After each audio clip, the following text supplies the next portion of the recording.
Before we get started, I have a quick favor. I've been self-funding the Finding Genius podcast for 5 years now. I've done over 3,000 episodes. And as you can see on YouTube, we're up over 1 million views on the channel, which is fantastic. The next thing I really want to push on is to get up to 10,000 subscribers. Because once we do, we'll be able to put a donate button and we'll be able to solicit donations to help keep the podcast running and to also get the Finding Genius Foundation moving along. We have a big project studying anxiety, depression, and PTSD and working on a product to help people overcome these problems because I've seen them explode recently after the last 2 years of the whole virus situation. So if you would, please subscribe to the podcast. That would help us tremendously. Give us a thumbs up and check in the description for Buy Me a Coffee. It's about $5. If you could buy me a coffee, I'd really appreciate it. It would help keep the channel going, and I love coffee. Thank you. How we, humans, affect the environment. And unfortunately, most often than not, our effects have negative consequences on the environment. However, it is also part of my job to provide alternatives or mitigation measures for such situations. I think this is part of the job as an environmental scientist, which is rewarding. Because at times, we need to be innovative as well as creative in identifying a solution to reduce our negative implications on the natural environment. Okay, so what are some thoughts on what to do about them? If you can't identify where they're coming from, how are you supposed to mitigate their effects? Filters in the water somehow, or what? Before we get started, I have a quick favor. I've been self-funding the Finding Genius podcast for 5 years now. I've done over 3,000 episodes. And as you can see on YouTube, we're up over 1 million views on the channel, which is fantastic. The next thing I really want to push on is to get up to 10,000 subscribers. Because once we do, we'll be able to put a donate button and we'll be able to solicit donations to help keep the podcast running and to also get the Finding Genius Foundation moving along. We have a big project studying anxiety, depression, and PTSD and working on a product to help people overcome these problems because I've seen them explode recently after the last 2 years of the whole virus situation. So if you would, please subscribe to the podcast. That would help us tremendously. Give us a thumbs up and check in the description for Buy Me a Coffee. It's about $5. If you could buy me a coffee, I'd really appreciate it. It would help keep the channel going, and I love coffee. Thank you. Forget frequently asked questions, common sense, common knowledge, or Google. How about advice from a real genius? 95% of people in any profession are good enough to be qualified and licensed. 5% go above and beyond. They become very good at what they do, but only 0.1% are real geniuses. Richard Jacobs has made it his life's mission to find them for you. He hunts down and interviews geniuses in every field: sleep science, cancer, stem cells, ketogenic diets, and more. Here come the geniuses. This is the Finding Genius Podcast with Richard Jacobs. Before we begin, a note from our sponsor. I'm Richard Jacobs, Executive Director of the nonprofit Finding Genius Foundation and host of the Finding Genius Podcast. In late 2016, I was rear-ended at 65 miles an hour by a truck on the highway, which sent me off-road into a ditch. The impact of the collision gave me a concussion and other injuries. At the hospital, a CT scan showed that I had thyroid nodules, which turned out to be cancer.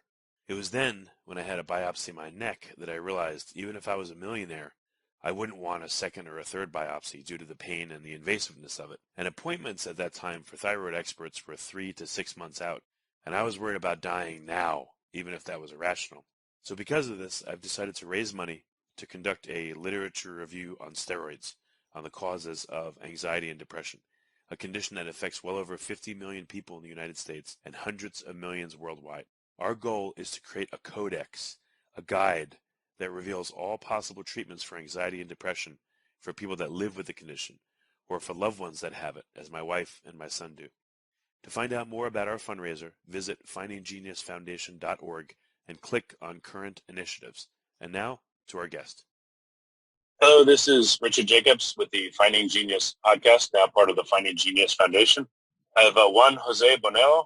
He's an assistant lecturer at the Institute of Applied Sciences. The abbreviation is MCAST. It's the Malta College of Arts and Science. Then we're going to talk about Juan's research with microplastics. So, Juan, thank you for coming. Thank you for having me. I think this is a fantastic opportunity to discuss some of the work that I'm working on together with my colleagues and partners. Yeah, tell me a bit about your background. How did you come to study what you're studying right now? So basically, I'm an environmental scientist. and my academic background is in biology and chemistry. But as I progress academically as well as professionally, I focus more on the environmental aspect, specifically within the marine environment. And as an environmental scientist, my work is to study different scenarios, how we, humans, affect the environment. And unfortunately, most often than not, our effects have negative consequences on the environment. However, it is also part of my job to provide alternatives or mitigation measures for such situations. I think this is part of the job as an environmental scientist, which is rewarding, because at times we need to be innovative as well as creative in identifying a solution to reduce our negative implications on the natural environment. And also, as a lecturer, this allows me to pass on my experience as well as talk to my students about these concepts. Mind you, I have to admit that I always learn from my students. It's a two-way street, you know, and it's interesting and eye-opening to see what the younger generation have to say about these topics. Well, tell me about microplastics. What research are you doing surrounding them right now? Right. So basically, idea behind it is that I'm located in Malta, which is a small island in the center of the Mediterranean. This means that the sea and marine life is of great importance to us, both economically as well as culturally. This means that we need to have a clear understanding of the potential implications that we have on the natural environment. So recently, we have concluded Project IMPACT, which is an acronym for Identifying Microplastic Hotspots in the Maltese Waters. This was supported under the Paradise Call for Start Affections 2020 by the Malta Council for Science and Technology. I have to admit this was an ambitious project because this was the first type of its nature on a national level for Malta. So basically, this project, our aim was simple on paper, and we had to identify microplastic hotspots within the Maltese coastal waters and to characterize the types of plastics that are present. Okay, so in coastal waters off Malta, you're looking at the type of microplastics that are there. So what did you find? Exactly. So together with some of our partners, Aquabiotech and Zibel, a volunteer organization, we found out some interesting aspects. Basically, the highest concentration observed were in the harbor areas. I have to admit that this part of our outcome was not really surprising, since the extent of anthropogenic activity within harbors may be higher when compared to the other sampling points. So much so that the site with the highest concentrations of microplastic is a multi-purpose port that provides a large spectrum of maritime services. Therefore, the extent or the level of anthropogenic activity is relatively high. And the anthropogenic activity in close proximity to the coast and marine traffic could potentially explain the concentration of microplastic in certain sites. However, other areas that are known to be susceptible to anthropogenic activities had some of the lowest microplastic concentration that we observed. And I generally think that this is an interesting part of our findings, because this implies that the heterogeneity of microplastic distribution and of their concentration level around Maltese Island could be related to several factors, not just anthropogenic sources. Such factors could include the hydrodynamic features, such as currents, up and down welling, as well as wind activity. In fact, all right. So what kind of microplastics have you observed in the harbors, for instance? Are they fibers? Are they what are they?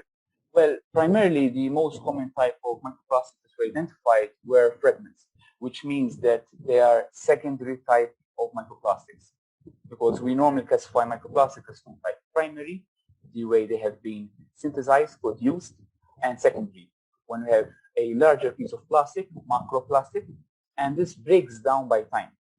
And normally this forms fragments. And we identified several fragments in these sites which are heavily contaminated with microplastics, as I said, primarily within harbors. Okay. So again, I understand they're heterogeneous and everything, but what are you seeing? Like, what are the major constituencies of microplastics? Are you seeing like rubber from boats, let's say? Are you seeing fibers, or what are you seeing? That is, I think, a very good question. Well, it is difficult to relate the physical nature of microplastics, since they're degraded, to what they were. However, we carried out FTIR, a chemical analysis to understand, to assess the type of plastics that we have. And basically, the type of plastics that we identified were PVC, polyvinyl chloride, together with polypropylene, PP. Just to give you an idea, PVC is something which is used in a wide variety of items, flexible packaging, it's resilient flooring, vinyl paneling, etc. While PP, polypropylene, is very strong and can withstand higher temperatures, and we normally associate it with containers, boxes, etc. But the chemical identification of these microplastics give us, as I said, the chemical. So it is very difficult to relate it to the actual use of these plastics. And in all honesty, given the hot issue that is associated with microplastics, I think it will not be wise of us to assess it or to attribute the microplastic with a particular material, because we would then be able to associate it with a particular sector economy. It might not be ideal. Okay, so what kind of remediation methods are proposed, or what to do about it? Do you feel like you understand what's in the water, or it just sounds very nebulous? Like, what are you working on then? What kind of questions are you trying to answer? So basically, as I said, this was the first type of study done on a large national scale. So we finally have an idea of what is the microplastic situation in Malta. And in fact, the project also entailed having an outreach session. So with our findings, we went to different stakeholders, and we had a variety of stakeholders ranging from policymakers even to the general public, where we discussed possible remediation, what can be done. And we discussed a number of ideas. Obviously, one of the most important aspects was to incorporate microplastic as a parameter in different water quality procedures and methods. Because as things stand, in Malta, microplastics are not typically assessed for. So we need to make it a typical parameter to assess water quality, including in bathing water and coastal waters. Before we continue, I've been personally funding the Finding Genius podcast for 4.5 years now, which has led to 2,700 plus interviews of clinicians, researchers, scientists, CEOs, and other amazing people who are working to advance science and improve our lives and our world. Even though this podcast gets 100,000 plus downloads a month, we need your help to reach hundreds of thousands more worldwide. Please visit findinggeniuspodcast.com and click on Support Us. We have 3 levels of membership from $10 to $49 a month, including perks such as the ability to see ahead in our interview calendar and ask questions of upcoming guests, transcripts of podcasts you're interested in, the ability to request specific topics or guests, and more. Visit findinggeniuspodcast.com and click Support Us today. Now back to the show. Etc. What do you mean? Are you looking at the number of microplastics? Are you looking at the type? Are you looking about their effects? I mean, what are you trying to quantify? We actually went to different aspects. We quantified them in terms of counts. So when I talk about concentration, they're actually counts of microplastics per meter cube. We also went with the type of microplastic. That's why I said we found fragments. We went with different parameters for microplastics with type, shape, and color. But we also went with the chemical nature of microplastic. For instance, as I mentioned previously, PVC and PP were the most common type of plastics that we identified. So we went with different aspects of microplastics, because microplastics traditionally they have been used or they have been classified using counts, but this can be very subjective. So we took also into consideration the chemical nature. That's why we used FTIR for infrared transport. FTIR. All right. So wait. So you found polyvinyl chloride. Is that what you said? You said PVC. What else? What were the predominant ones, and what are the potential problems with these particular microplastics? So predominantly we found PVC, polyvinyl chloride, as well as PP, polypropylene. And the implications with microplastics is, given the size, they can be harmful because they can be ingested, but they can also act as vectors, and that is highly problematic. So someone could argue that, listen, plastics can be inert, as in plastics on their own, they can be unreactive. But if they're vectors, they can be carrying other substances, which means that they are transporting substances from one environmental matrix, for example, from the water column, inside into a living organism. So the extent of harm of microplastic is very high. and we still have not understood such implications. Okay, so where are these coming from? Now that you've identified the predominant ones, where does the PVC and the other types of microplastics come from? Right. So basically, the concept of the project was to assess the hotspots.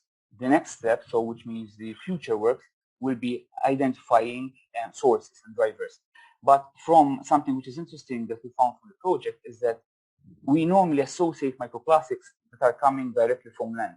However, since Malta is an island, we also receive microplastics from other locations. We identified that wind factor. Wind is an important factor in transporting microplastics in these hotspots. So the sources of microplastics can be varied. So our next step is identifying from where, so the source of microplastics. Okay, well, how much come from Malta itself and how much come from outside of Malta? Do you think most come from outside or who knows? No, we're not. I don't think anyone is actually in a position to identify, to assess how much Malta is contributing or any other country is contributing to the microplastic problem. We only can see it on a global scale. Well, you're looking in local harbors, though. So, I mean, exactly. Are you able to identify where these come from? And how would you know if it's something that's local versus it floated in from somewhere far away?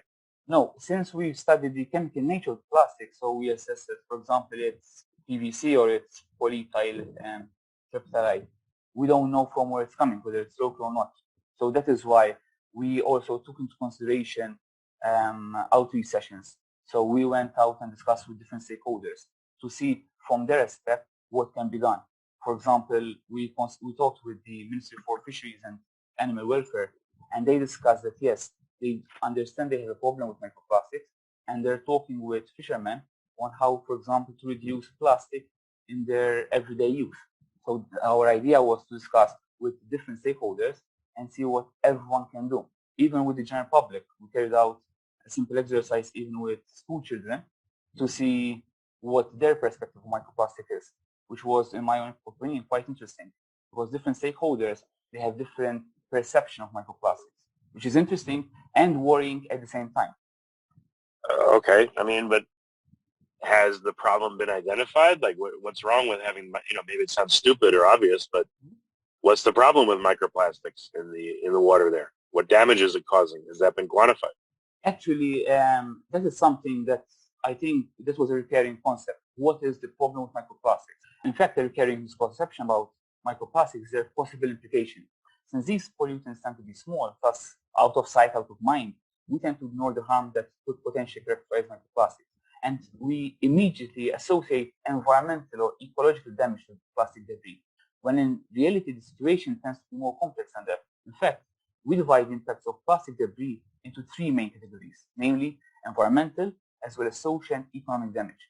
Environmental damage due to plastic debris was ignored for a long period of time, and the gravity of the situation has only been recognized recently. Microplastics, which can be present both benthic and in pelagic ecosystems, can have the potential to be ingested by a wide variety of marine biota.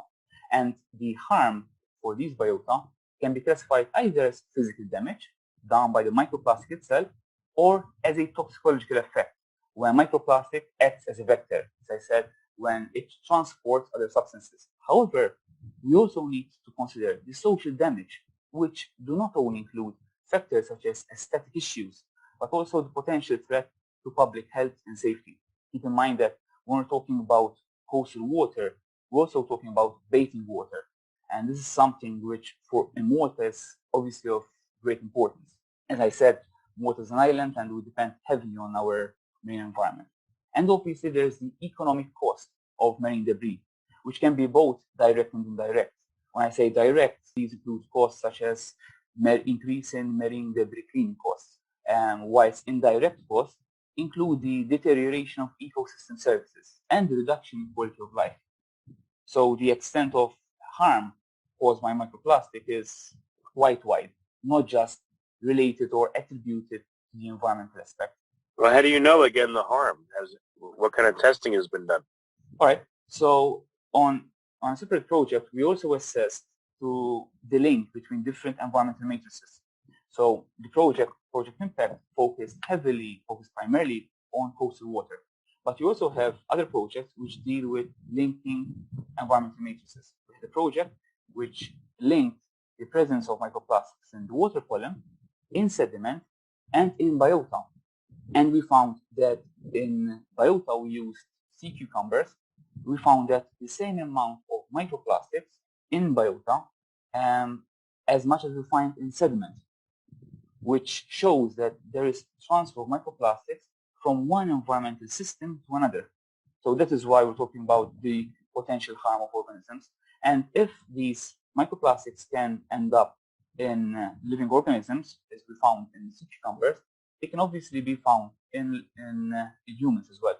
And there have been studies published which have identified traces of microplastics in humans. Okay, so what are some thoughts on what to do about them? If you can't identify where they're coming from, how are you supposed to mitigate their effects? Filters in the water somehow, or what? Excuse me, can you repeat the last bit? How are you supposed to mitigate the effects of these things if no one knows even where they're coming from? So basically, since this is a global phenomenon, this has to be a collective effort. That is why we cannot simply wait for policymakers to do something about it. This has to be done even on an individual basis. Even something as silly or something as simple as collecting a plastic bottle when it is discarded makes a whole difference. Because the issue with microplastic is that their size. If we're on the beach and we see a plastic bottle discarded, we can see it, we can easily pick it up. But the problem is that when it becomes microplastic, so by the time when it is broken down, you cannot see it. And the harm that I mentioned, they're quite extensive. So if we have a collective approach, so everyone that carries out or does their part, simply even by collecting plastic debris, that already makes a huge difference.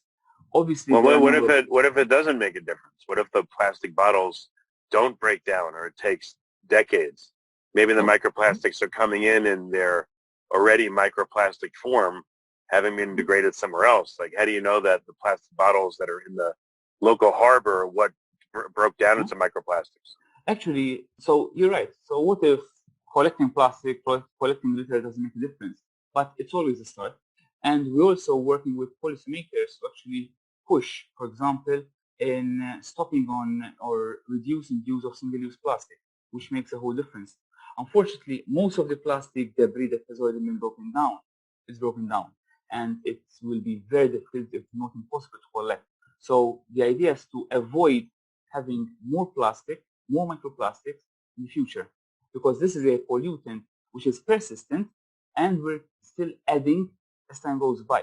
Right. So, well, have you or anyone studied the breakdown?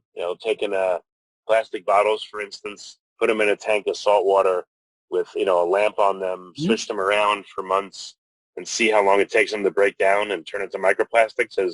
Has anyone done that to characterize how long this takes?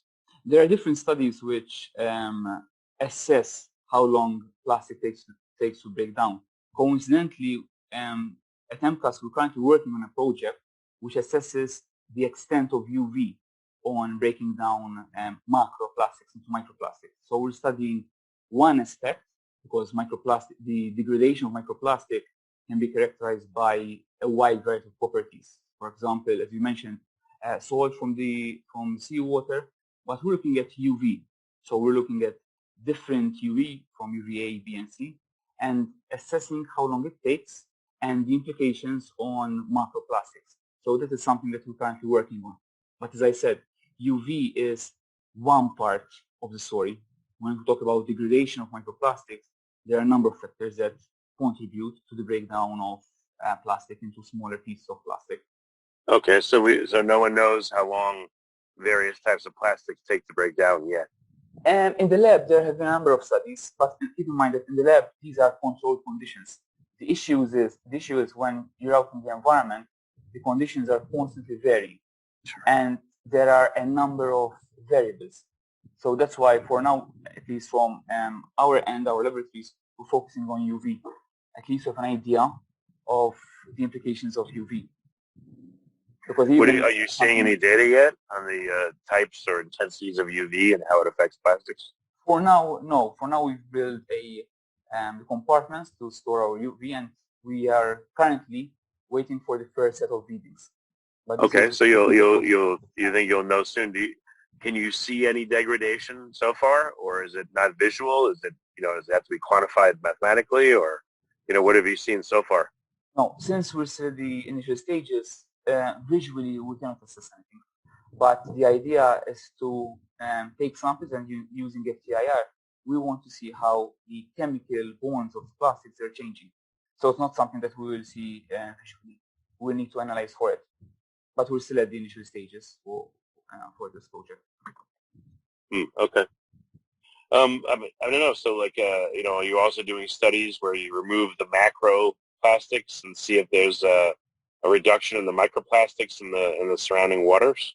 That might be a simple experiment to see if that has any effect besides a visual one. The problem is that is something that takes time. So, for example, we involve a number of entities that carry out cleanups. So the idea is that we're removing microplastics from the beaches, from the water, but then eventually the idea is to mimic what we did in this Project Impact, and do it over a period of time. Because with Project Impact, we did it over a period of 1 year. So we know what the microplastic situation in Malta is in 1 year. We want to copy that over a period of time. So we want to see how the situation changes by time. Because there can be a number of variables such as seasonality, for example. So this is also something that we're currently working on. Obviously, this entails more funding. So what are some of the things that you're researching that you feel like you're close to a breakthrough on in terms of understanding? Going back with Project Impact, the idea of having an idea of the current situation of microplastic is beneficial because that attracted the interest of a number of potential collaboration. As I said, this was funded, and eventually this will yield more funding. Since, as I said, this is something that takes time. So Project Impact, having an idea of the current situation of microplastic hotspots in Malta is very important because it gives us a start. As I said, nothing has ever been done on this scale. So we now know on which sites to focus on, and we're going to focus our research efforts in localities on locations which are more vulnerable to microplastic concentrations. How do you know? Okay, so you've established that the harbors appear to be a collecting spot for microplastics versus other parts of the water, right? No, we have actually a number of hotspots. The harbors, it's something that we almost expected since that is where most of the anthropogenic activity takes place. But we have a number of local areas where we were surprised because, for example, these are marine protected areas, but we know that they act as hotspots. So we know that they're vulnerable and susceptible for microplastic concentrations, accumulation, and we want to see what can be done and how the situation changes over time. Because as I said, we only have an idea over a period of 1 year, which is too little, but we know on which sides to focus now.